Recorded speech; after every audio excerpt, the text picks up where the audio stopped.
Welcome to The Explainer. Today, we are diving deep into how to manage non-ST elevation acute coronary syndrome, right there in the emergency room. You know, getting this right isn't just about passing your exams. It is a fundamental skill that genuinely saves lives. So picture this. A patient is rushed in, they're clutching their chest, they can't catch their breath.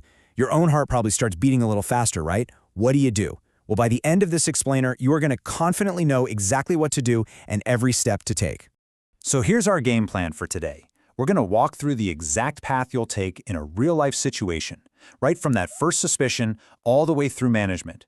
And we'll finish with some key takeaways. Okay, first things first, let's get our definition straight. Acute coronary syndrome, or ACS, it's really a spectrum of conditions. NSTEMI and unstable angina are two huge parts of it, and this is key, they are not the same thing. So what is the one crucial difference? Honestly, it all comes down to a blood test.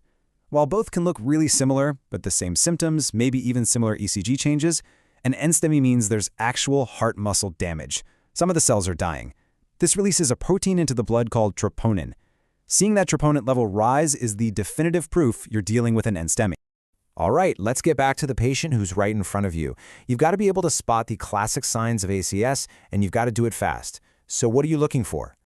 You need to be listening for those textbook red flags. The patient might say it feels like an elephant is sitting on their chest. You know, that crushing, heavy feeling. But the real alarm bells should be ringing when their pattern of pain changes. Is this pain totally new? Is it happening when they're just sitting down, at rest? Is it way worse than their usual angina? These are all very high-risk features. And here is a critical pearl to remember. Not every patient has read the textbook, especially the elderly, women, and patients with diabetes. They might not have any chest pain at all. Their anginal equivalent could just be sudden shortness of breath, or feeling wiped out, or nauseous. You have to keep a high index of suspicion for these folks. Okay, so you suspect ACS? Now you have to move. You need to confirm it, assess the damage, and get things rolling. Because time is muscle. Every minute counts. Your first most important test is a 12-lead ECG, and you need it done within 10 minutes of that patient hitting the door. You're hunting for new ST depression or T-wave inversions. But here's something you can't forget. A single, normal ECG means nothing. It can be falsely reassuring. You have to do serial ECGs to catch any changes as they happen. Now, at the exact same time you're getting that ECG, you're sending off blood work. And what you really care about are the cardiac troponins. Look, a single high level is concerning, for sure. But it's the rising pattern over serial tests, that's what seals the deal. That's what tells you this is an NSTEMI and not just unstable angina. So what's really fascinating here is how we decide what to do next. You see, not all NSTEMIs are created equal. The urgency of treatment depends entirely on how high risk that particular patient is, and we can actually calculate that risk right at the bedside. This is the TIMI score. It's a simple but incredibly powerful tool for stratifying risk. Think of it as a 7-point checklist you can just run through in your head. You give 1 point for each factor. Are they over 65? Do they have a bunch of risk factors? Known blockages? Recent aspirin use? You just go down the list. It is a super fast and effective way to get an objective sense of how sick this patient really is. And that number you just calculated, it translates directly into a risk category. 0 to 2 points? That's low risk. But 5 to 7 points? That's high risk. And this single score is the key that unlocks the entire management pathway for your patient. And this slide just perfectly illustrates that modern risk-based approach.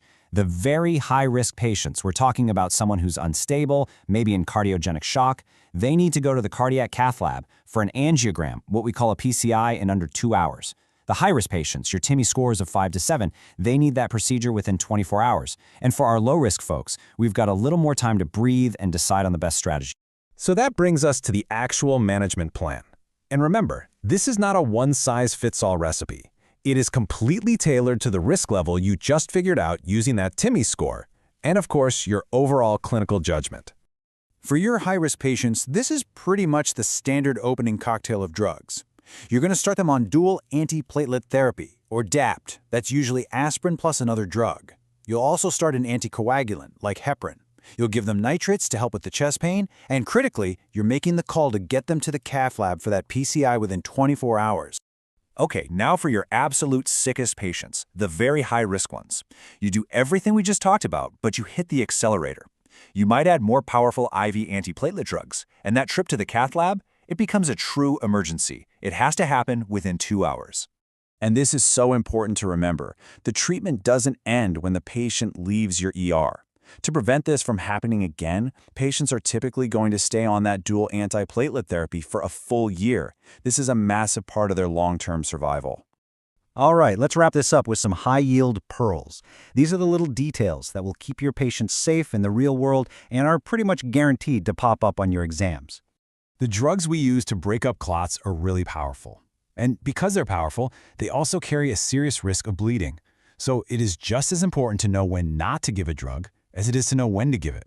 This is a huge point for both patient safety and for your exams. So take Prasugrel, for example. It's a really potent antiplatelet. But there are specific situations where you absolutely must avoid it because the risk of bleeding is just too high. We're talking about patients over 75, people with a low body weight, or anyone with a history of a stroke or TIA. This is a classic exam question, so seriously, memorize this list. And please don't forget this. Antiplatelets, like aspirin, stop platelets from clumping together. Anticoagulants, like heparin, work on the actual clotting factors in the blood. In an NSTEMI, you need both. It's a two-pronged attack on that clot. And really, this brings us to the fundamental challenge we face with every single patient with acute coronary syndrome. It is a constant balancing act. You are walking a tightrope between stopping the clot and causing a dangerous bleed. And learning how to get that balance right, well, that's the art of emergency medicine.